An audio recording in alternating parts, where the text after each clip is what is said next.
안녕하세요. 올해 32살 여자입니다. 결혼을 앞두고 있었는데 이젠 정말 예비신랑의 내로남불식 효도에 지쳐서 헛된 기대는 그만하려고요. 예비신랑은 저보다 1살 연상이고 중견기업에 다니고 있는 회사원입니다. 저는 시간제 강사를 하면서 운동 가르치면서 돈을 벌고 있어요.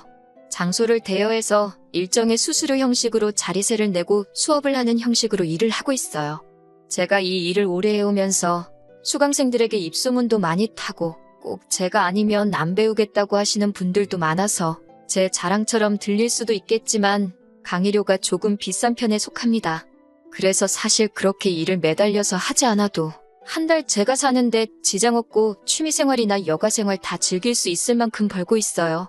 제가 마음먹고 일을 더 한다면 웬만한 대기업 다니는 사람들 못지않게 벌 수도 있습니다. 하지만 그렇게까지는 일을 하고 싶지는 않아서 적당한 선에서 워라밸을 찾아 여가를 즐기면서 살고 있고요. 그래서 벌이 자체는 중견급 기업 다니고 있는 예비신랑에 비교하면 제가 조금 낮은 편이기는 합니다. 하지만 제 벌이는 제가 하기에 따라 더 많아지기도 하는 제 직업적인 특성이 있다 보니 벌이에 대해서는 제가 부족하다는 생각을 가져본 적은 한 번도 없어요. 예비신랑도 결혼 이야기하면서 자기 월급이 그래도 평균 이상은 되다 보니 제 체력을 다 소비하면서까지 돈을 벌기보다는 어차피 집안일하고 살림은 누군가 해야 하니 제가 돈을 덜 버는 부분에 대해서 자기는 불만이 없고 이해한다고 했었습니다. 저는 어머니가 일찍 돌아가셨고 그래서 아버지와 제 남동생 이렇게 세 가족이서 살고 있어요. 남자친구는 저랑은 반대로 아버님께서 어렸을 적에 집을 나가시고는 연락이 두절되었다고 했고 홀어머니 밑에서 연년생인 여동생과 둘이 힘들게 자라왔다고 합니다. 다른 점이 있다면 저는 그래도 아버지께서 아직도 현역에 계시기도 하고 어머니가 먼저 떠나시기는 했지만 이후로도 쭉 외가와 연락을 하고 지내면서 사랑 듬뿍 받으며 자라왔어요. 반대로 남자친구는 아버님이 집을 나가시면서 자연스럽게 친가와는 연락이 두절되었다고 합니다. 어머님 혼자서 두 남매를 키우는데 힘이 들었지만 아버지가 집을 나갔으니 어머님의 시댁에서는 어머님을 포함한 남자친구의 가족들은 이제 남이나 다름없다며 도움의 손길을 내밀지 않았다고 합니다. 그런 어려운 상황 속에서도 남자친구 서울에 있는 4년제 대학 보내고 좋은 곳에 취직할 때까지 뒷바라지 해주신 걸 보면 어머님도 참 대단하신 분이라는 생각이 들었어요. 제가 외가에서 사랑을 듬뿍 받으며 자랐다고는 하지만 저희 친가나 외가가 경제적으로 넉넉한 형편도 아니고 당시에 보호가 필요할 만큼 어렸던 저희 때문에 아버지는 종사하시던 직장을 그만두시고 저희를 돌보면서 밤에는 저희를 맡겨놓고 일을 하셔야 했어요. 제가 학교 다녀와서 동생 돌보면서 제 앞가림 정도 할 수 있는 나이가 될 때까지 아버지는 그런 생활을 오래 하셔야 했고 덕분에 아버지는 남들보다 빨리 건강에 문제가 생기셨습니다. 아직 현역으로 일을 하고 계시지만 아버지의 건강 상태로 가질 수 있는 직장이 많지가 않아서 그렇게 여유롭게 벌고 계시진 않았어요. 그러다 보니 집안 분위기상 제가 항상 제 남동생에게 양보를 하면서 자라왔습니다. 어쩔 수 없는 상황 속에서 제가 동생에게 양보하는 건 남자 여자 문제가 아니라 동생의 누나로서 제가 당연히 희생했어야 하는 부분이라 생각했고 그 부분에 대해서 불만이 많지는 않았어요. 물론 저도 처음엔 공부가 하고 싶었지만 집안 형편상 장학금을 비교적 받기 쉬운 운동 쪽으로 고개를 돌려야 했었어요. 그나마 다행인 건 제 남동생이 공부를 워낙에 잘하기도 했고 집안에서도 적어도 제 동생에게만큼은 공부하는데 지장이 없도록 물심양면적으로 지원을 해주셨으니 그건 다행이라고 봐야겠죠. 아무튼 양가 형편이 그렇게 넉넉지 않은 편이다 보니 저나 남자친구나 둘 다 결혼을 하게 되더라도 양가 어른들께 도움은 받고 싶지 않은 마음은 같았습니다. 결혼 이야기 나오면서 가장 크게 고민해야 했던 신혼집 또한 둘이 모아놓은 돈을 합치고 대출을 껴서 형편 닿는 한 가장 적당한 집으로 구해서 시작하기로 했습니다.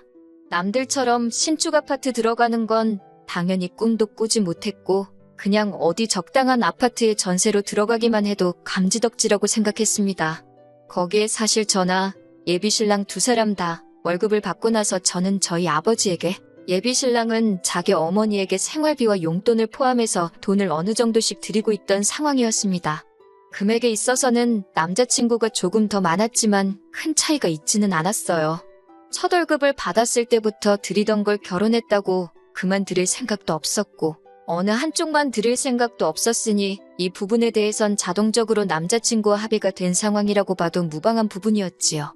심지어 요즘 경기 침체로 인해서 금리가 엄청나게 올라 있는 상황인데 집값까지 내린다 어쩐다 하는 말이 있는 마당에 비싼 이자를 내면서까지 자가로 집을 구하는 게 맞는 건가 하는 생각이 들었습니다. 무엇보다 금리 때문에 이자가 오른 부분이 가장 타격이 컸어요. 돈을 2중 3중으로 내게 생겼으니 걱정이 이만저만이 아니었지요. 그런데 하늘이 도왔다고 해야 하나요? 제 외삼촌이 다니던 회사에서 해외 파견 근무를 지원하시게 되면서 온 가족이 같이 따라가기로 하셨습니다. 그래서 덕분에 외삼촌이 살던 집이 빈집이 되게 되었고 원래는 그동안 세를 놓을까 싶었는데 외삼촌이 항상 제가 어려울 때 도움을 크게 주지 못했던 게 마음에 걸렸다고 하시면서 이참에 못해준 거 해준다는 느낌으로 외삼촌이 돌아올 때까지 그 집에서 지낼 수 있게 배려해 주셨어요. 저희가 딱히 더 내야 할 건 관리비 말고는 아무것도 없었고요. 결혼 준비를 하면서 가장 큰 골칫거리였던 주거 문제가 해결되니 10년 묶은 체증이 싹 사라지는 느낌이었습니다. 예비 신랑도 제 덕분에 한숨 돌렸다는 식으로 너무 좋아했어요. 이젠 더 이상 어려운 일도 없으니 결혼 준비가 일사천리로 진행될 거라 믿어 의심치 않았습니다. 예비 신랑이 그 말을 꺼내기 전까지는 말이죠. 여태까지 말씀드린 것만 봐도 아시겠지만 양쪽 다 홀아버지, 홀어머니인 부분도 서로 충분히 이해하고 있는 상황이고 저희가 없는 형편의 결혼을 할지라도 양쪽 어른들께 하던 건 그대로 하는데 아무런 문제가 없었던 사람이거든요. 그런데 예비 신랑이 뜬금없이 제가 아버지한테 돈을 드리고 있다는 걸 가지고 딴지를 걸어왔습니다. 난데없이 저에게 이제 장인어른께 돈 드리는 건 그만하는 게 좋지 않겠냐는 말을 하는데 그때까지만 해도 그 말이 기분이 나쁘게 들렸다기보다는 놀라움이 더 앞섰어요. 왜냐하면 예비 신랑도 어머님께 돈을 드리고 있었고 저는 당연히 각자 부모님께 돈을 드리고 있는 상황에 그런 말을 꺼낸 예비 신랑의 참뜻이 다른 게 아니고 이제 우리가 결혼을 하니 부모님께 드리고 있던 지원을 끊어내자고 하는 말인 줄로만 알았거든요. 저의 반응에 예비 신랑은 자기 뜻은 그런 게 아니라 말 그대로 장인어른, 즉 저희 아버지에게 드리는 돈은 그만 드리는 게 어떻겠냐고 하는 거예요. 난데없이 그게 무슨 소리냐고 물어보니 저희 아버지는 아직 현역으로 일도 하시고 계신데 굳이 월급도 얼마 안 되는 제가 돈까지 드릴 필요가 있냐고 하는 겁니다. 당장 저희 외삼촌 때문에 집값으로 돈 나갈 일이 없어진 건 좋은 일이지만 반대로 생각하면 외삼촌이 다시 한국에 돌아온다면 그 집을 비워줘야 하는 건데 하루빨리 돈을 모을 생각을 하는 게 더 좋지 않겠냐고 하는 거예요.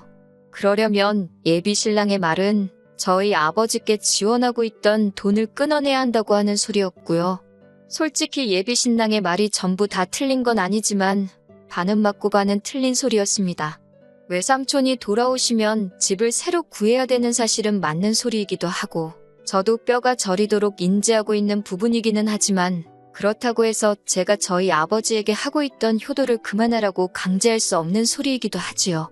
남자친구가 제게 그런 말을 할 수 있는 전제 조건은 딱 하나밖에 없다는 말인 거예요. 제가 제 아버지에게 생활비를 드리고 있는 게 싫으면 예비 신랑 본인도 자기 어머니에게 드리고 있는 생활비를 끊어내기로 하고 그 후에 저한테도 같은 제안을 해야 한다는 말인 거죠. 그래서 저는 아버지께 드리는 돈은 힘든 와중에도 건강 잃어가며 나를 키워주신 은혜를 갚는 돈이기 때문에 당신이 당신 어머니께 드리는 돈을 중단하고 나에게 똑같은 걸 요구하는 조건이 아닌 이상은 그렇게 할 생각이 없다고 저의 생각을 정확하게 전달해줬습니다. 예비 신랑은 저희 거절에 그래도 장인어른이 계속 일도 하고 계시고 저희 집에는 처남도 있지 않느냐 하고 따져묻기 시작하더군요. 제 남동생은 이제 막 학업이 끝난 상태이고 아직 취직 준비하고 있는데 취직이 되지도 않은 제 동생의 아버지를 부양하면 되는 거 아니냐고 말하고 있으니 어이가 없었습니다. 그래서 저도 당신도 동생이 있지 않냐고 물었어요. 저희 집과는 반대로 남자친구 집에서는 동생인 예비 신우가 양보를 해서 남자친구가 대학 공부를 할 수 있었습니다. 덕분에 예비 신우는 20살이 돼서부터 미용 쪽 일을 시작했고 그러다 보니 모아놓은 돈도 상당하고 벌이도 나쁘지 않은 편이었거든요. 그런데 남편은 어머니와 장인어른의 입장이 다르다는 의견을 바꿀 생각도 없어 보였고 오히려 예비 신우와 제 남동생의 상황을 비교하면서 자기 동생은 앞으로 시집을 가야 하니 어머니의 경제적인 부양은 자기가 계속할 수 있지만 저희 집에서는 여자인 제가 시집을 오는 거니 제가 아버지를 더 챙길 필요 없이 이제는 제 동생이 아버지를 부양하면 되는 거라고 우기기 시작하는 겁니다.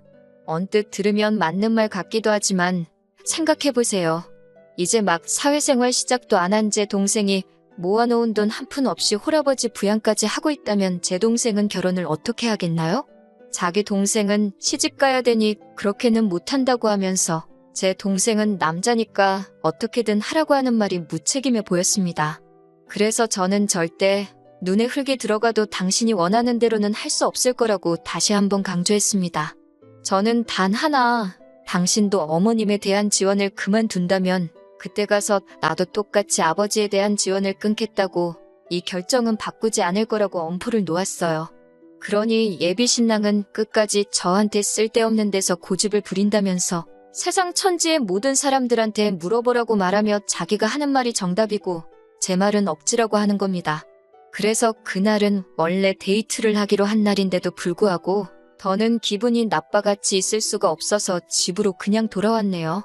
제 기분을 풀어주려는 건지 마저 설득시키려는 건지 예비 신랑에게서 전화가 쉴 새 없이 걸려왔지만 저는 하나도 받지 않았습니다. 그렇게 전화기가 10번 정도 연속으로 울리고 나니 그 뒤로부터는 전화가 없더라고요. 그 다음 날도 그 다다음 날도 예비 신랑이 걸어온 전화는 전부 다 무시해버렸습니다. 제가 연락이 두절이 되니 오죽 답답했는지 어떻게 제 시간표를 알고 온 건지 마냥 죽치고 기다렸는지 모르겠는데 제가 일하는 체육관 앞에서 저를 기다리고 있더라고요. 적어도 1시간은 밖에서 기다렸을 텐데 기다린 성의를 봐서도 예비 신랑이 무슨 말이 저에게 그렇게 하고 싶어서 저러는지 드러나 보자 싶었습니다. 다만 저는 수업이 있어서 출근을 했던 거였기 때문에 예비 신랑한테 근처 카페에라도 가서 1시간을 더 기다리라고 말해야만 했어요.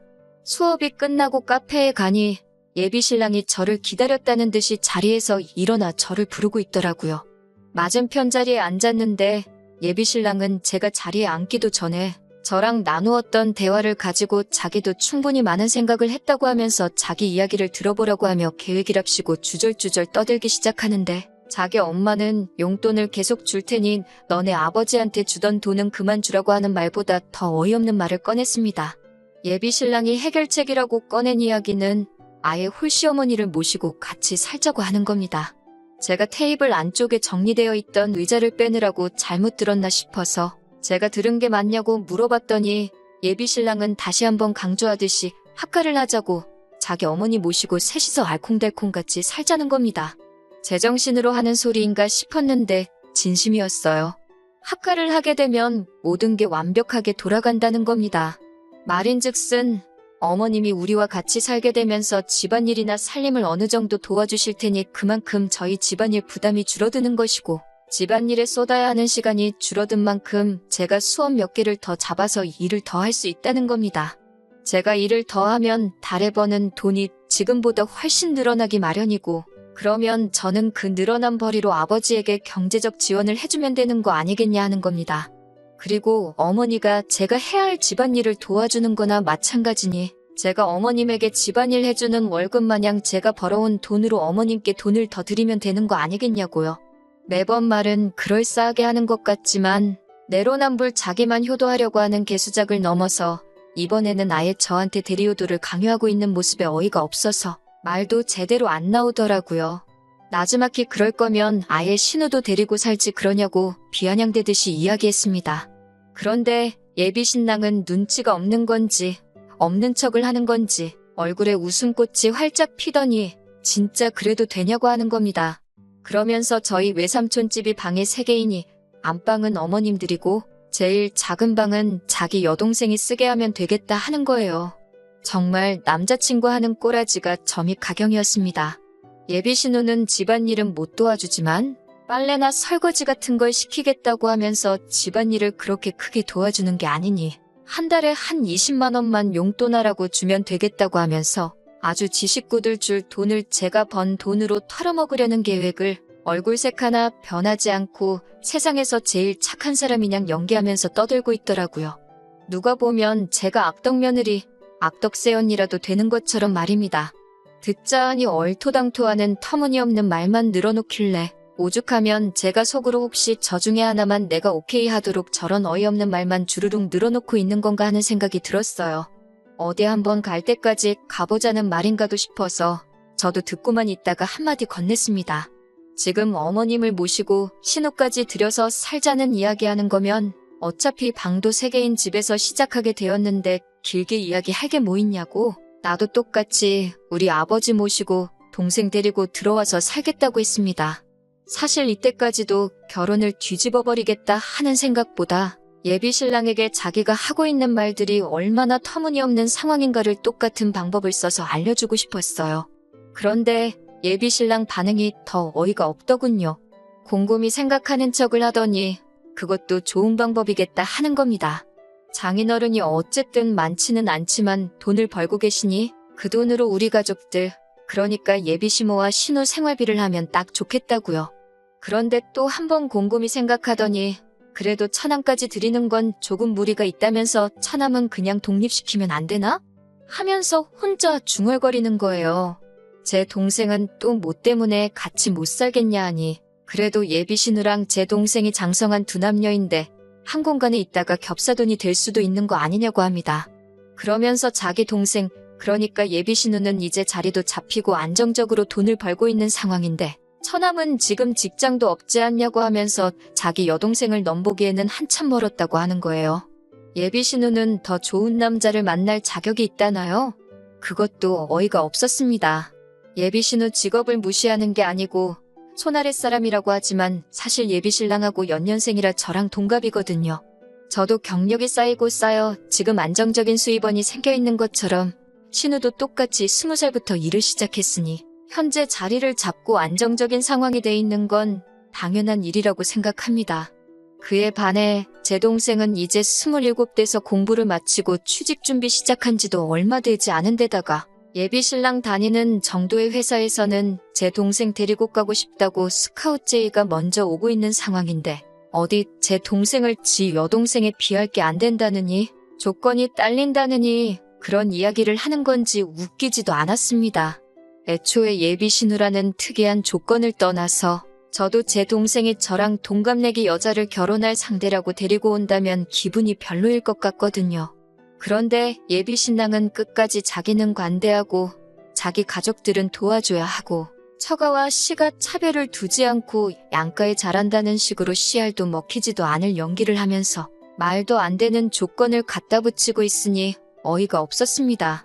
거기서 끝냈어도 충분히 정이 떨어졌을 텐데 예비 신랑이 덧붙인 한마디에 저는 이 결혼을 완전 쪽내야겠다 결심을 하고 말았어요.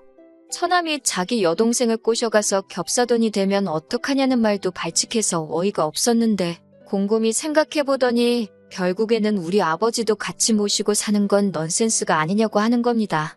아무리 장인어른이라고 하실지라도 남자이고 혼자 된 지 오래되셨는데 혹시나 집에 아무도 없을 때 저희 아버지가 자기 어머니를 어떻게 할 수도 있지 않겠냐고 하면서 혼자 아주 아침 드라마에도 나오지 않을 말도 안 되는 이야기를 꺼내면서 결국에는 지 엄마랑 여동생만 같이 학가에서 사는 게 좋겠다고 하는 겁니다. 장인어른이 벌어오는 돈 몇 푼 때문에 자기 엄마를 위험한 상황에 놓이게 할 수 없다나요? 그 말 듣자마자 제가 마시고 있던 아이스커피 잔을 들어서 예비 신랑 얼굴에다가 있는 힘껏 끼얹어 버렸습니다. 그동안 함께 해온 것도 있고 애초에 결혼까지 생각했던 사이다 보니 웬만해선 적당히 서로 양보하고 타협해서 좋게 좋게 넘어가려고 했는데 이건 뭐 나는 내 가족 챙겨야 되지만 너는 너네 가족 챙기는 거 아까워서 못 보겠다고 하는 심보로 다 안 된다고 나서는데 양보하고 타협할 게 뭐가 있나 싶었어요. 예비 신랑은 얼굴에 커피를 뒤집어 쓰고 얼이 빠져서 자기가 홀랑 젖어있는 꼴을 보고 얼어붙어 있었습니다. 주변 사람들도 시선이 저희 쪽으로 집중이 되기 시작했고 거기서 저도 나쁘끄러워서 더 있을 수가 없어서 내가 오늘 마신 게 아이스커피라서 천만다행인 줄 알라고 뜨거운 커피였어도 얼굴에다 냅다 뿌렸을 거라고 말하고 자리를 나왔어요. 카페 밖을 나서는 저를 감히 쫓아오지도 못하더라고요. 아마 시원한 커피 맞고 정신이 확 들었나 봅니다. 하지만 제가 그렇게 커피를 끼얹은 건 정신 차리고 반성하라는 뜻이 아니고 완전히 헤어지자고 하는 말이었어요.